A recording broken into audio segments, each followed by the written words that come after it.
यदा यदा हि धर्मस्य ग्लानिर्भवति भारत अभ्युत्थानम् अधर्मस्य तदात्मानं सृजाम्यहम् परित्राणाय साधूनां विनाशाय च दुष्कृतां धर्म संस्थानार्पाय संभवामि युगे युगे।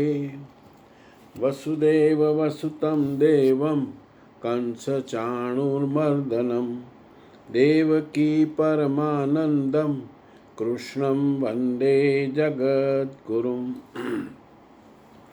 चिन्तासन्तानहन्तारो यत्पादाम्बुजरेणवः स्वीयानां तानि जाचार्यं प्रणमामि मुहुर्मुहुः।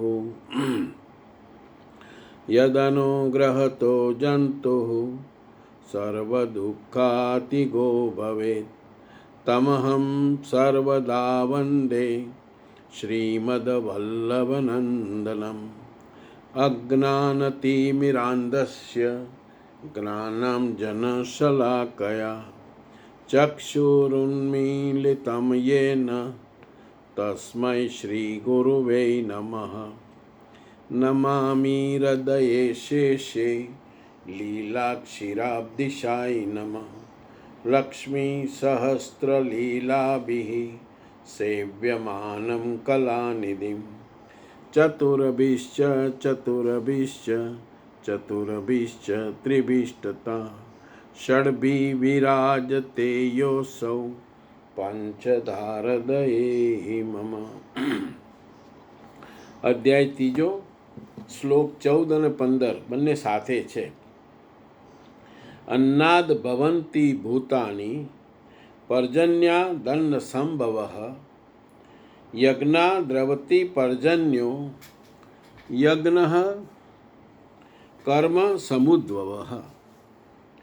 કર્મ બ્રહ્મોદ્ભવં વિદ્ધિ બ્રહ્માક્ષ રસમુદ્રવમ તસ્માત્ વગર્તમ બ્રહ્મ નિત્યમ યજ્ઞે પ્રતિષ્ઠિતમ. પ્રાણી માત્ર અન્નથી ઉત્પન્ન થાય છે. અન્નમ બ્રહ્મ વેજાનાત. અન્ન જ પરમાત્મા છે. આ બ્રહ્મ અમૃતને લક્ષ્ય બનાવીને જીવ યજ્ઞ કરવા તત્પર થાય છે. અન્નની ઉત્પત્તિ વૃષ્ટિથી થાય છે. વાદળોમાંથી થનાર વૃષ્ટિ નહીં, પરંતુ કૃપાવૃષ્ટિ. પૂર્વે સંચિત કરેલા કર્મયજ્ઞો જ કૃપાના રૂપમાં વરસી પડે છે. આજની આરાધના કાલે કૃપાના રૂપમાં મળશે. આથી જ વૃષ્ટિ યજ્ઞથી થાય છે. સ્વાહા સાહા બોલવાથી અને તલજવ હોમવાથી જ વૃષ્ટિ થતી હોત તો વિશ્વની ઘણી જ ભૂમિ મરુભૂમિ વેરાન કેમ હોત? હરિયાળી ફળદ્રુપ બની જાત. અહીં કૃપાવૃષ્ટિ યજ્ઞની દેણ છે. આ યજ્ઞ કર્મથી જ ઉત્પન્ન થાય છે અને કર્મથી જ પૂર્ણ થાય છે. એ કર્મને વેદમાંથી ઉત્પન્ન થયેલો માનો. વેદ બ્રહ્મસ્થિત મહાપુરુષની વાણી છે, જે તત્વ વિદિત નથી. તેની પ્રત્યક્ષ અનુભૂતિનું નામ વેદ છે, નહીં કે થોડા શ્લોકનો સંગ્રહ. વેદ અવિનાશી પરમાત્માથી ઉત્પન્ન થયેલો જાણ. આ વેદ નીકળ્યા તો મહાત્માઓના મુખેથી, પરંતુ જે મહાત્માઓ પરમાત્મા સાથે એકરૂપ થઈ ચૂકેલા છે એમના માધ્યમથી અવિનાશી પરમાત્મા જ બોલે છે. એટલા માટે વેદ અપૌરુષીય કહેવાય છે. મહાપુરુષ વેદોને ક્યાંથી પામી ગયા? તો વેદ અવિનાશી પરમાત્માથી ઉત્પન્ન થયા. એ મહાપુરુષો એની સાથે તદ્રુપ છે. એ કેવળ યંત્ર છે. તેથી એમના દ્વારા તે જ બોલે છે.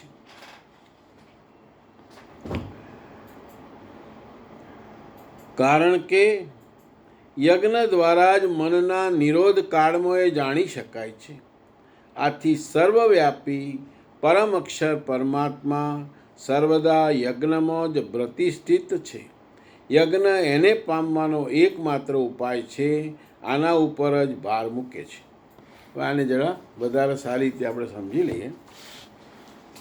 આ શ્લોકમાં ભગવાન શ્રી કૃષ્ણ કર્મ, યજ્ઞ, કૃપા અને પરમાત્મા વચ્ચેનો ગહન સંબંધ સમજાવે છે. શ્લોકનો ક્રમ આ રીતે છે: પ્રાણી, અન્ન, વૃષ્ટિ, કર્મ, વેદ અને પરમાત્મા. આ આખી સાંકળ છે. હવે એક એક વસ્તુ આપણે જોઈએ. એક, પ્રાણી અન્નથી જીવે છે. આપણે બધા અન્નથી જીવીએ છીએ. અહીં અન્નનો અર્થ માત્ર રોટલી, ભાત કે અનાજ નથી. અન્ન એટલે આત્માની ઉન્નતિ માટે મળતું દિવ્ય પોષણ. આપણા આત્માને ઉન્નતિ માટે, ભગવાન તરફ જવા માટે જે આપણને પોષણ મળે એ અન્ન. જેમ બાળક માતાના દૂધથી વધે છે, તેમ ભક્ત ભગવાનની કૃપાથી આધ્યાત્મિક રીતે વધે છે. આખો પૃષ્ટિમાર્ગ કૃપા ઉપર જ છે. બીજું, અન્ન વૃષ્ટિથી ઉત્પન્ન થાય છે. અહીં વૃષ્ટિનો અર્થ આકાશમાંથી પડતો વરસાદ માત્ર નથી. અહીં કૃપા વૃષ્ટિ સમજવાની છે. ભક્ત આજે જે યજ્ઞરૂપ ભક્તિ કરે છે તેનું ફળ કાલે ભગવાનની કૃપા બનીને વરસે છે. આપણે દાખલો લઈએ તો એક ખેડૂત આજે બીજ વાવે છે. તરત પાક મળતો નથી, સમય પછી પાક મળે છે. એ જ રીતે આજે કરેલી ભક્તિ, જપ, ધ્યાન, સમર્પણ પછી ભગવાનની કૃપા રૂપે ફળ મળે છે. ત્રીજું, વૃષ્ટિ યજ્ઞથી થાય છે.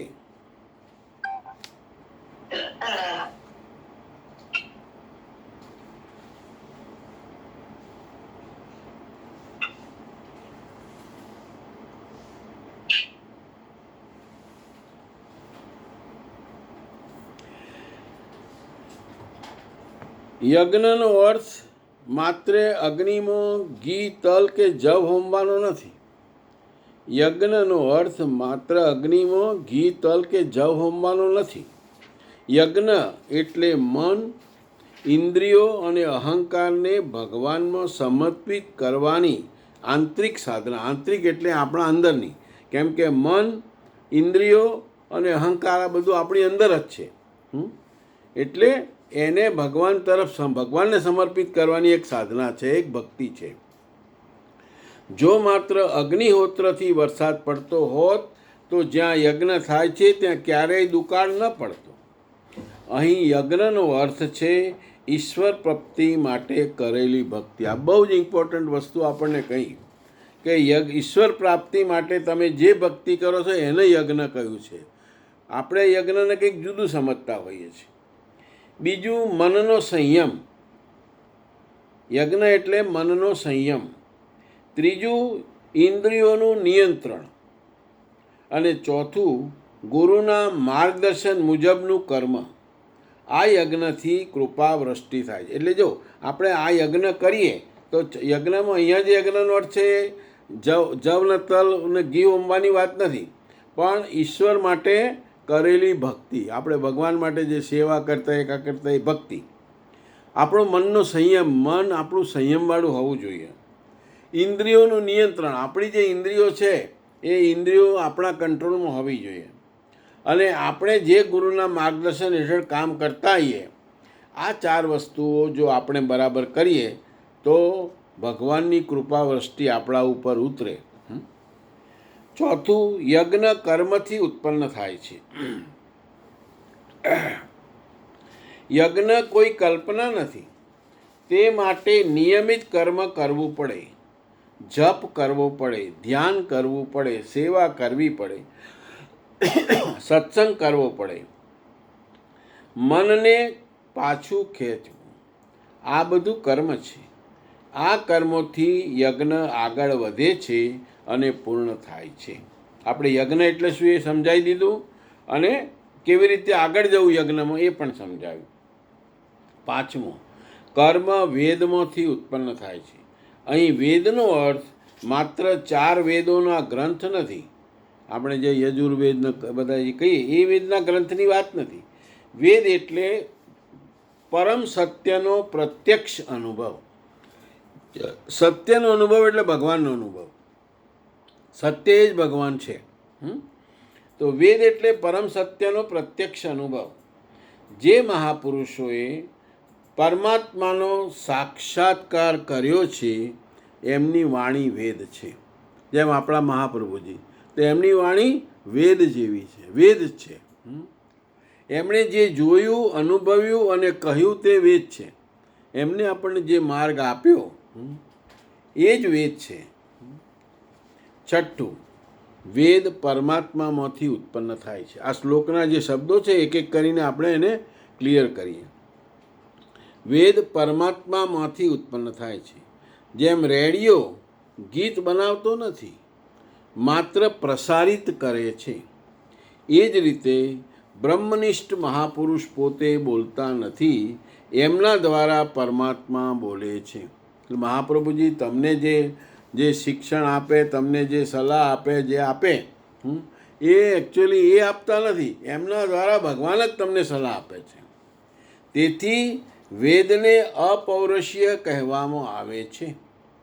કોઈ મનુષ્યની કલ્પના નથી, પરંતુ પરમાત્માની અનુભૂતિનો પ્રગટ અવાજ. આ બહુ સુંદર વસ્તુ કીધી કે જે મહાપુરુષ બોલે છે, કે જેને ભગવાનનો સાક્ષાત્કાર થયો છે, એ કોઈ કલ્પનાવાળી વાત જ નથી કરતા, તુક્કા લડાવવાની વાત જ નથી, પણ એમને જે પરમાત્માની અનુભૂતિ થઈ છે એનો અવાજ છે.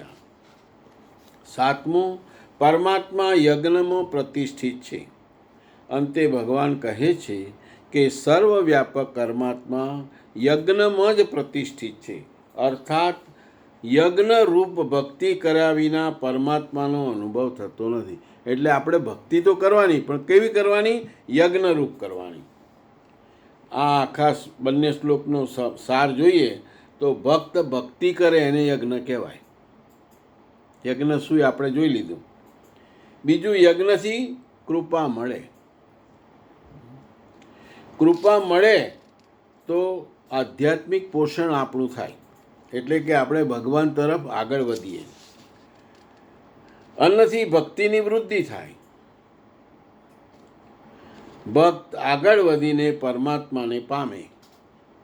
યજ્ઞ એટલે આંતરિક સાધના, કૃપા તેનું ફળ છે.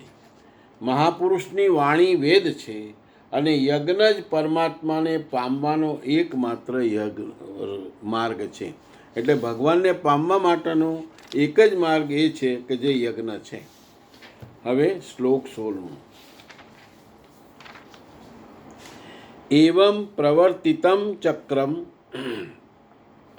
નાનું વર્તયતિહ યહ અગાયુરિન્દ્રયારામો મોગમ પાર્થ સજીવતી. હે પાર્થ, જે પુરુષ આ લોકમાં મનુષ્ય દેહ પ્રાપ્ત કરીને આ પ્રકારે ચલાવેલા પ્રવર્તાવેલા સાધના ચક્ર અનુસાર વર્તતા નથી, અર્થાત દૈવી સંપત્તિનો ઉત્કર્ષ, દેવતાઓની વૃદ્ધિ અને પરસ્પર વૃદ્ધિ દ્વારા અક્ષયધામની પ્રાપ્તિ કરવી, આ ક્રમ પ્રમાણે વર્તતો નથી, પરંતુ ઇન્દ્રિયનો આરામ ઈચ્છનારો છે, તે પાપાયુ પુરુષ વ્યર્થ જ જીવી રહ્યો છે. બંધુઓ, યોગેશ્વર શ્રી કૃષ્ણે અધ્યાય 2માં કર્મનું નામ લીધું, અને આ અધ્યાયમાં સમજાવ્યું કે નિયત કર્મનું આચરણ કર. યજ્ઞની પ્રક્રિયા જ કર્મ છે. એના સિવાય બીજું જે કંઈ કરવામાં આવે છે તે આ લોકનું બંધન છે. એટલે આપણે યજ્ઞ કરીએ, ભક્તિ કરીએ, એ જ કામનું છે, બાકી બધું બંધન છે. આથી સંગ દોષથી દૂર રહીને આ યજ્ઞની પૂર્તિ માટે કર્મનું આચરણ કર. એમણે યજ્ઞની વિશેષતાઓ વિશે પ્રકાશ પાડ્યો અને સમજાવ્યું કે યજ્ઞની ઉત્પત્તિ બ્રહ્માથી છે, પ્રજા અન્યને ઉદ્દેશ્ય બનાવીને આ યજ્ઞમાં પ્રવૃત્ત થાય છે. યજ્ઞ કર્મથી અને કર્મ અપૌરુષીય વેદથી ઉત્પન્ન થયેલો છે. જો કે એમનામાં વેદ મંત્રોના દ્રષ્ટા મહાપુરુષ જ હતા. એના પુરુષનું ઉર્ધ્વીકરણ થઈ ચૂક્યું હતું. તેની સાથે અવિનાશી પરમાત્મા જ શેષ બચ્યા હતા. તેથી વેદ પરમાત્મામાંથી ઉત્પન્ન થાય છે. સર્વવ્યાપી પરમાત્મા હંમેશા યજ્ઞમાં પ્રતિષ્ઠિત છે. આ સાધન ચક્ર અનુસરે છે, તે વર્તો નથી. તે પાપાયુ પુરુષ ઇન્દ્રિયોના સુખની ઈચ્છાવાળો છે. તે વ્યર્થ જ જીવે છે. અર્થાત યજ્ઞ એવી વિશિષ્ટ વિધિ છે જેમાં ઇન્દ્રિયોને આરામ નથી, પરંતુ અક્ષય સુખ છે. ઇન્દ્રિયોના સંયમના સાથે એમાં સામેલ થવાનું વિધાન છે. ઇન્દ્રિયોના આરામની ઈચ્છાવાળા પાપાયુ છે. હજુ સુધી શ્રી કૃષ્ણે યજ્ઞ શું છે બતાવ્યું નથી, પરંતુ શું યજ્ઞ કરતા જ રહીશું કે એનો કદી અંત પણ આવશે? આ શ્લોકને આપણે પાછા ડિટેલમાં સારી રીતે સમજી લઈએ.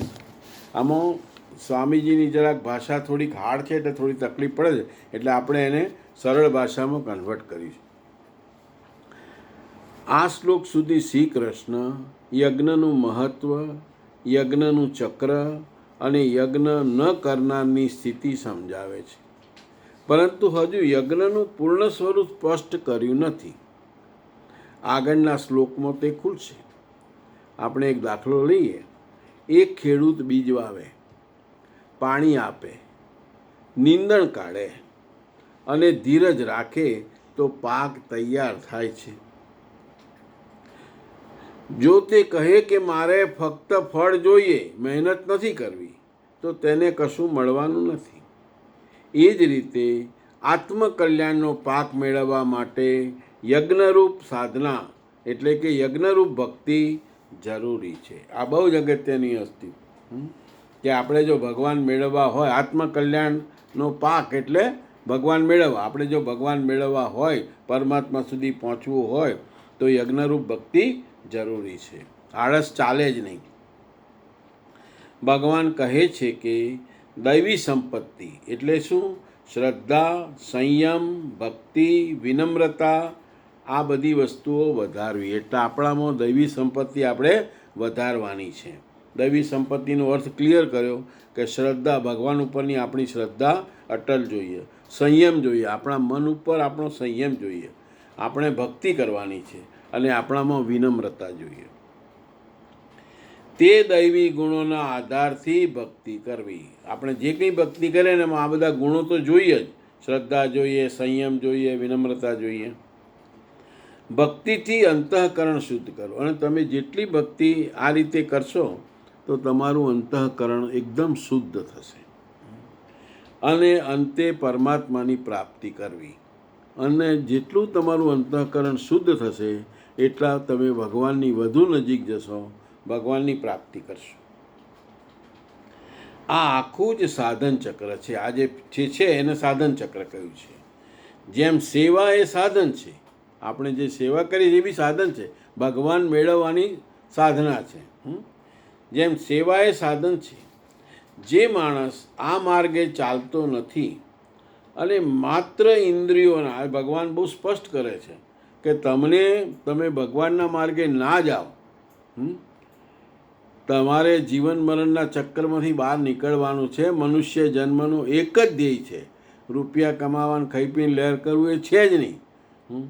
પણ એ આપણે સમજ્યા જ નહીં. આપણે તો સંસારની માયામાં જ પડી ગયા. જે માણસ આ માર્ગે ચાલતો નથી અને માત્ર ઇન્દ્રિયોના સુખ, આરામ, ભોગ અને વિષયોમાં જ જીવન વિતાવે છે, તે બહારથી જીવતો દેખાય છે, પણ આધ્યાત્મિક દ્રષ્ટિએ તેનું જીવન વ્યર્થ છે. એ ભલે જીવતો દેખાતો હોય, પણ ભગવાનની આધ્યાત્મિક દ્રષ્ટિએ જોઈએ તો એનું જીવન વ્યર્થ છે, કંઈ કામનું નથી. કારણ કે તેને મનુષ્ય જન્મનો સાચું હેતુ પ્રાપ્ત થયો. આપણો જે મનુષ્યનો જન્મ છે એનો હેતુ ભગવાન, એક જ જન્મ એવો છે કે જેમાં ભગવાનની પ્રાપ્તિ આપણે કરી શકીએ. 84 લાખ પ્રકારના ફેરા છે, એમાંથી એક જ ફેરો એવો છે કે જેમાં ભગવાનની પ્રાપ્તિ, બાકી તો બધામાં તો કર્મો જ ભોગવવાના છે.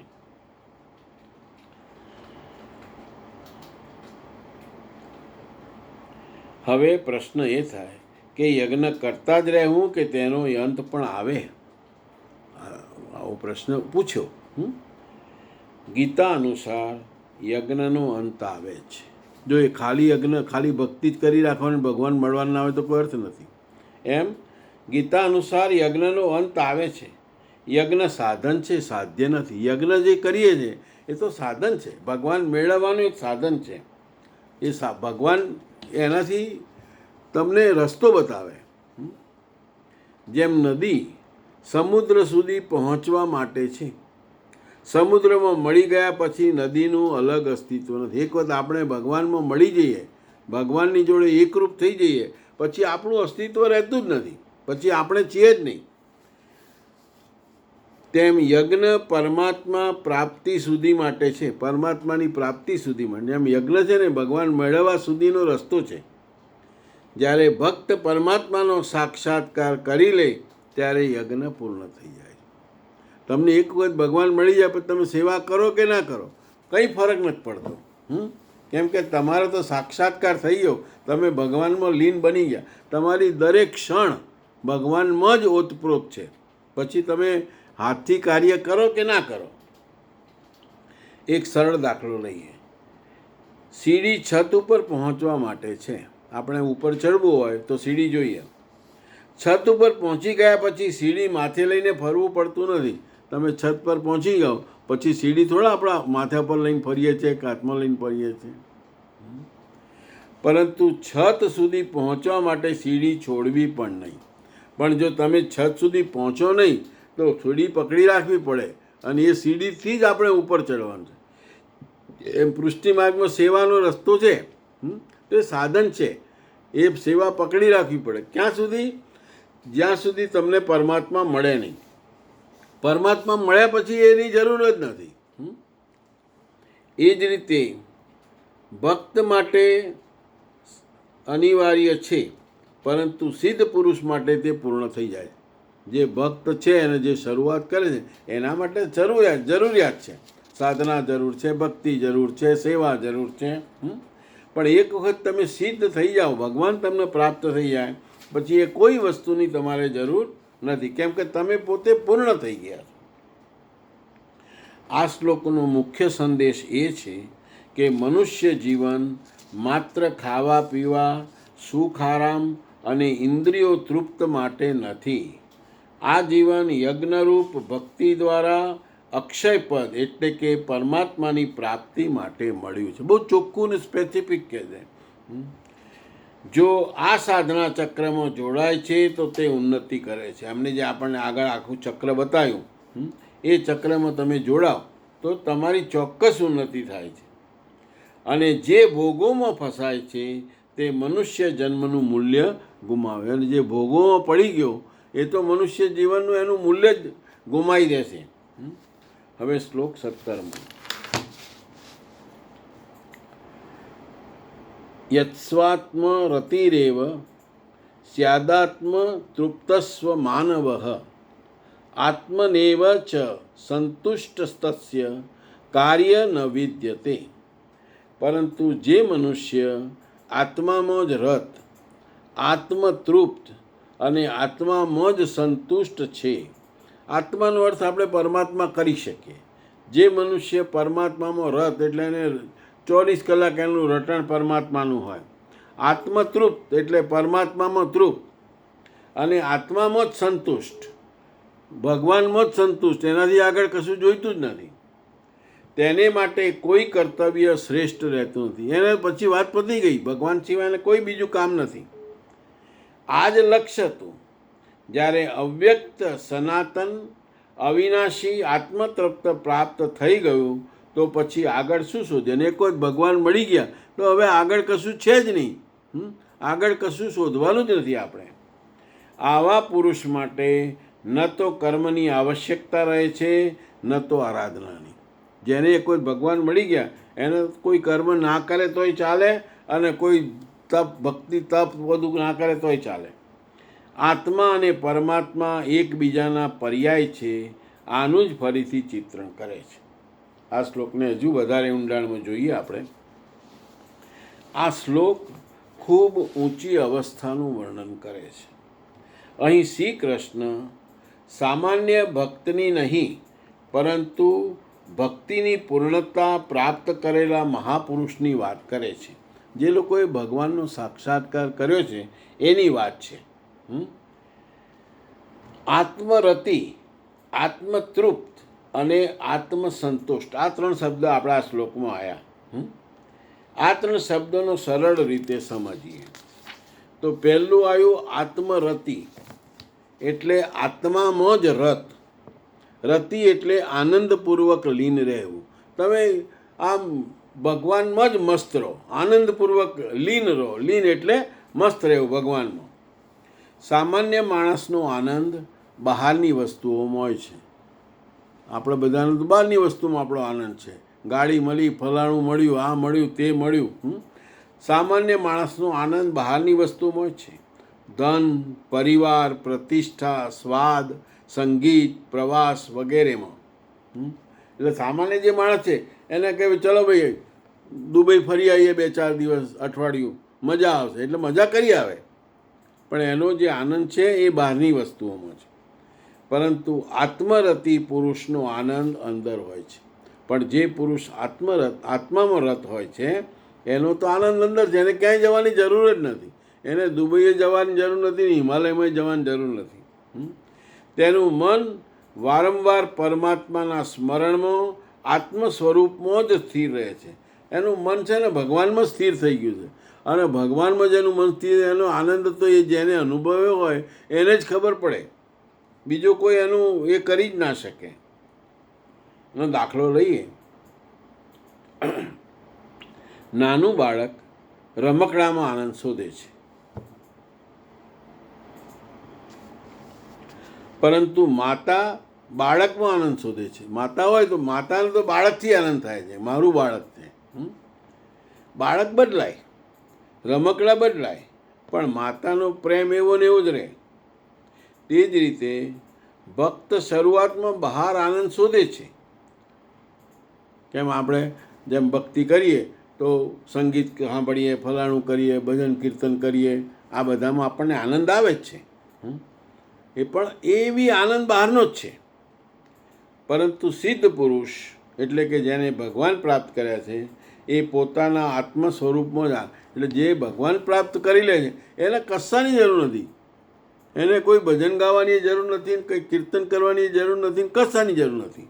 એ ભગવાનમાં જ મસ્ત રહે છે, ભગવાનમાં જ આનંદ પામે છે. બીજો શબ્દ હતો આત્મતૃપ્ત, એટલે આત્માથી જ તૃપ્ત. તૃપ્તિ એટલે હવે કાંઈ ખૂટતું નથી. આપણા જીવનમાં કશું ખૂટતું નથી. એટલે આત્મતૃપ્ત એટલે એ આત્મામાં જ તૃપ્ત થઈ ગયો છે. એને હવે જીવનમાં બીજું કશું મેળવવું જ નથી. એને કશું મનમાં વિચાર જ નથી આવતો કે હું આ લઉં કે પેલું લઉં, આ મળે કે પેલું મળે. તૃપ્તિ એટલે હવે કાંઈ ખૂટતું નથી એવો અનુભવ. આપણે સામાન્ય રીતે કહીએ છીએ આ મળે તો સારું, આ કામ પૂરું થાય તો શાંતિ મળે, આ ઈચ્છા પૂર્ણ થાય તો સંતોષ મળે. પણ એક ઈચ્છા પૂરી થાય તો બીજી ઊભી થાય. આત્મતૃપ્ત પુરુષને અંદરથી અનુભવ થાય છે કે મેળવવા માટે જન્મો સુધી ભટક્યો હતો તે મળી ગયું. જે આત્મતૃપ્ત થયો છે જે માણસ, એને પોતાને અંદરથી અનુભવ થાય છે કે હું કેટલાય જન્મો મેં લીધા ભગવાન મેળવવા માટે અને બહુ ભટક્યો છું, પણ હવે જે મેળવવાનું હતું એટલે કે ભગવાન જે મેળવવાના હતા એ મને મળી ગયા. હવે બહારની કોઈ વસ્તુ તેની પૂર્ણતામાં વધારો કરી શકતો. હવે કંઈ પણ વસ્તુ એને જે આનંદ આવી ગયો એ આનંદમાં કશો વધારો ના થાય. એ દેટ ઇઝ ધી લાસ્ટ આનંદ. છેલ્લામાં છેલ્લો આનંદ એ ભગવાનનો આનંદ, ભગવાનની પ્રાપ્તિનો આનંદ. પછી એનાથી આગળ કશું છે જ નહીં. આપણે દાખલો લઈએ તો તરસ્યો માણસ પાણી શોધે. પાણી પીધા પછી તે પાણી માટે દોડતો નથી, કારણ કે તરસ તો શાંત થઈ ગઈ. આત્મતૃપ પુરુષની આધ્યાત્મિક તરસ શાંત થઈ ગઈ હોય છે. એટલે જે આત્મતૃપ એટલે ભગવાન મેળવવા માટે જે તૃપ્ત હોય એને ભગવાન મળી જાય એટલે એની તરસ શાંત થઈ ગઈ. ત્રીજો શબ્દ હતો આત્મસંતુષ્ટ. આત્મામાં જ સંતોષ પામેલો. સંતુષ્ટ એટલે સંતોષ પામેલો. સંતોષ એટલે સ્થિર શાંતિ. આત્મસંતુષ્ટ પુરુષની પ્રસન્નતા પરિસ્થિતિ ઉપર આધારિત નથી. આપણે જે લોકો હોય તો આત્મામાં સંતોષ કરો.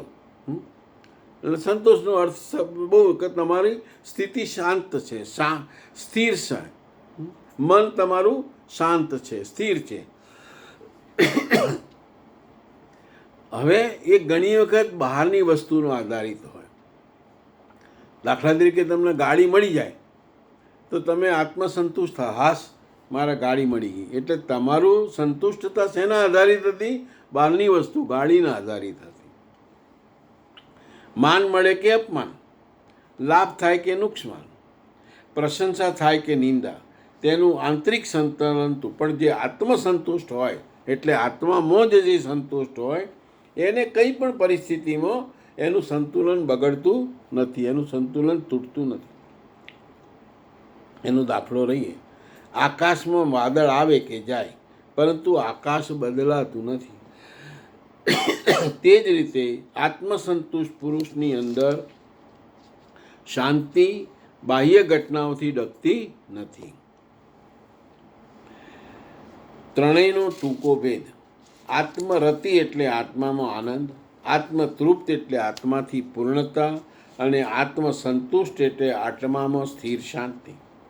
સ્વામીજી કહે છે, જ્યારે યજ્ઞરૂપ સાધના એટલે કે યજ્ઞરૂપ ભક્તિ પૂર્ણ થાય છે અને ભક્તને પરમાત્માનો સાક્ષાત્કાર થાય છે ત્યારે તેને બહાર કાંઈ મેળવવાનું બાકી રહેતું નથી. તેથી શ્રી કૃષ્ણ કહે છે કે આવો પુરુષ માટે કોઈ કર્તવ્ય શેષ રહેતું નથી. એને હવે કશું બાકી જ નથી એમ. કારણ કે કર્તવ્ય તો અપ્રાપ્તને પ્રાપ્ત કરવા માટે. આપણે કામ કેમ કરીએ? તો આપણી પાસે કશું નથી, એ મેળવવું છે એટલે. પણ એના માટે તો કશું બાકી જ નથી. જેને પરમાત્મા પ્રાપ્ત થઈ ગયા તેને પછી શું પ્રાપ્ત કરવાનું? વાત પતી ગઈ. ભગવાન મળી ગયા એટલે દુનિયા આખી તમારી પાસે આવી ગઈ. જેને પરમાત્મા મળી ગયા છે તે આનંદ માટે દુનિયા તરફ જતો નથી. એને ક્યાંય દુબઈ જવાની જરૂર નથી, કાશ્મીર જવાની જરૂર નથી. તે પોતાના આત્મ સ્વરૂપમાં જ આનંદ, તૃપ્તિ અને શાંતિનો અખૂટ ખજાનો પામી ચૂક્યો છે. બહુ સરસ શ્લોક કીધો આપણને. હવે આપણે બીજો શ્લોક આગળ આવતી વખત કરશું. જય શ્રી કૃષ્ણ.